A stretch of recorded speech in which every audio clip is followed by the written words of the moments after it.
झारखंड की राजधानी रांची में ईडी ने शराब घोटाले मामले में कार्रवाई की है। कारोबारी योगेंद्र तिवारी से शराब घोटाला मामले पर पूछताछ करेगी। वहीं इस मसले पर झामुमो के केंद्रीय महासचिव सुप्रियो भट्टाचार्य ने प्रेस कॉन्फ्रेंस कर राज्य सरकार से मांग की है कि एसआईटी गठन कर गहराई से जांच की जाए। सुप्रियो ने इस शराब घोटाले में बड़ी साजिश की आशंका जाहिर की है। कहा है कि एक छोटे प्यादे को टारगेट किया जा रहा है, इसके पीछे बड़े लोग का खेला है। शराब के खेल में और कौन कौन शामिल है उनको बेनकाब करना जरूरी। सुप्रियो ने शराब घोटाले में बीजेपी के कई बड़े नेता शामिल होने की भी बात कही है। अगर ईडी को जांच करना है तो तफ्तीश से जांच करे। इस प्यादे को आगे रखकर आप क्या करना चाहते हैं?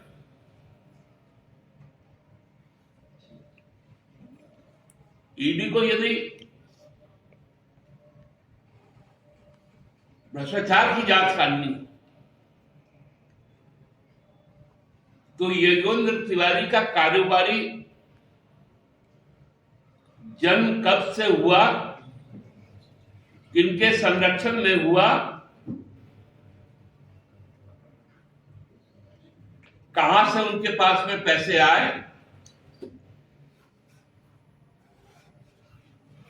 किन किन शासनकाल में क्या क्या हुआ,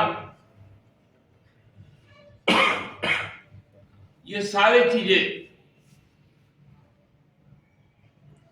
सामने आ गई। इसलिए एसआईटी की जांच बहुत जरूरी है।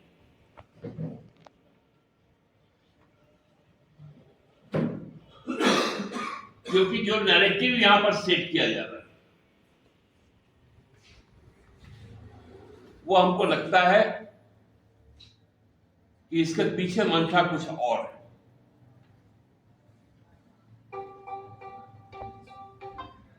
सुप्रीम कोर्ट ने ईडी को इसी तरह के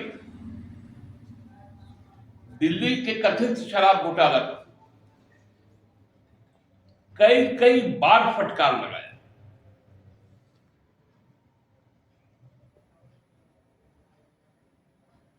कि आपके पास सर पैर कुछ है नहीं,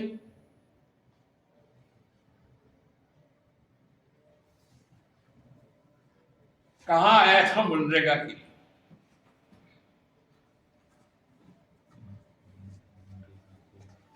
मैं तो इसका भी पहले से ही आप लोगों को बोल दिया और 15-20 दिन के बाद और कुछ चीजें बताएंगे आप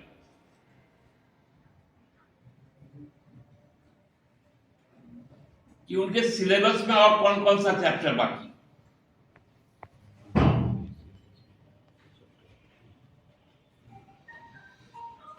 इसलिए सारी चीजों पर गहन जांच होनी चाहिए, ईडी को भी जांच करनी चाहिए और राज्य सरकार को भी जांच करनी चाहिए। धन्यवाद। उस वक्त जो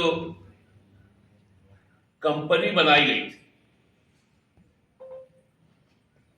उसमें योगेंद्र तिवारी के साथ साथ इस प्रदेश के भाजपा के एक बहुत बड़े नेता, उनके भी सगे संबंधी थे। उनके जो सबसे निकट के व्यक्ति जो अपने आप को उनका सचिव कहता है, राजनीतिक सचिव,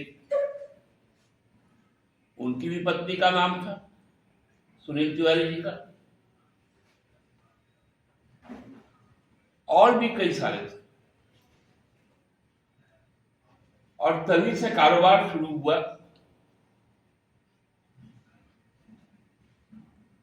उस वक्त भी हमने आप लोगों को कहा था कि किस प्रकार से जमीन हड़पी गई,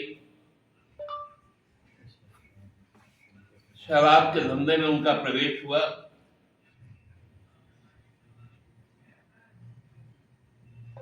ये सारी बातें सबके सामने, क्योंकि अब ईडी को उनके सिलेक्टिव टारगेट में भाजपा तो है नहीं,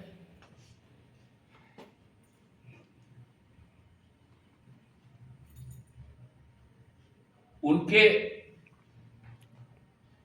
टारगेट में तो गवर्नेंस ऑफ झारखंड है।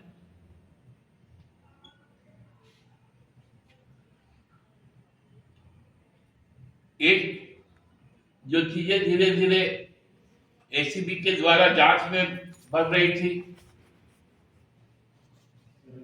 राज्य सरकार ने जांच का गठन किया था,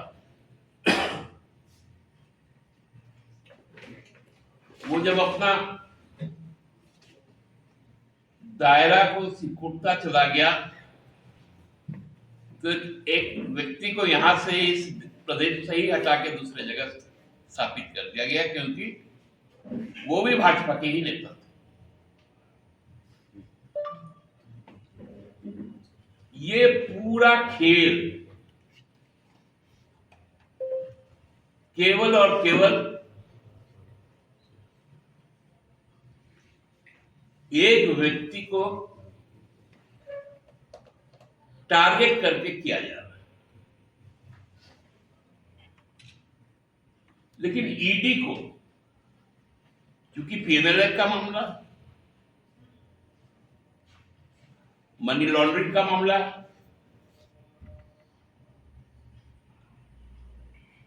ईडी को उसके सारे बैंक के ट्रांजैक्शन, और उनके लिए बहुत आसान, सारे ट्रांजैक्शन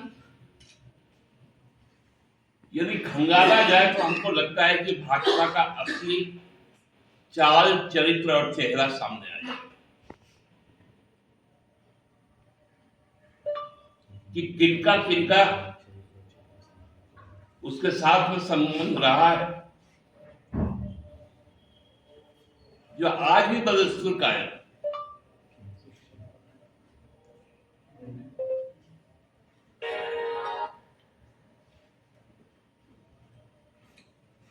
हम लोग जानते हैं कि क्या नैरेटिव गढ़ा जा रहा है, इसलिए मैं तो राज्य सरकार से बहुत स्पष्ट तौर पे कहता हूं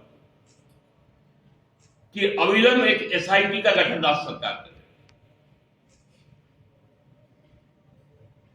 और संपूर्ण मामला और इसके पीछे के जो साजिश करता है उनको बेनकाब करे।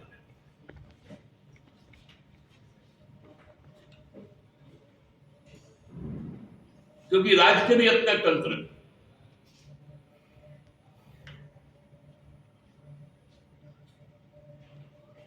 राज्य भी संपूर्ण खेल का जांच कर रहे हैं।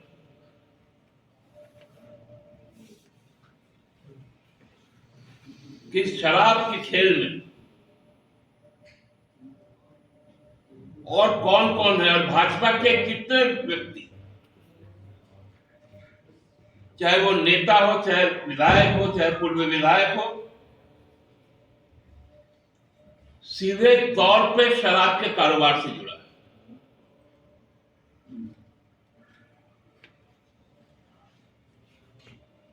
तो आपको समझ में आ जाएगा कि वर्तमान से लेकर पूर्व विधायक तक इस पूरे शराब के धंधे में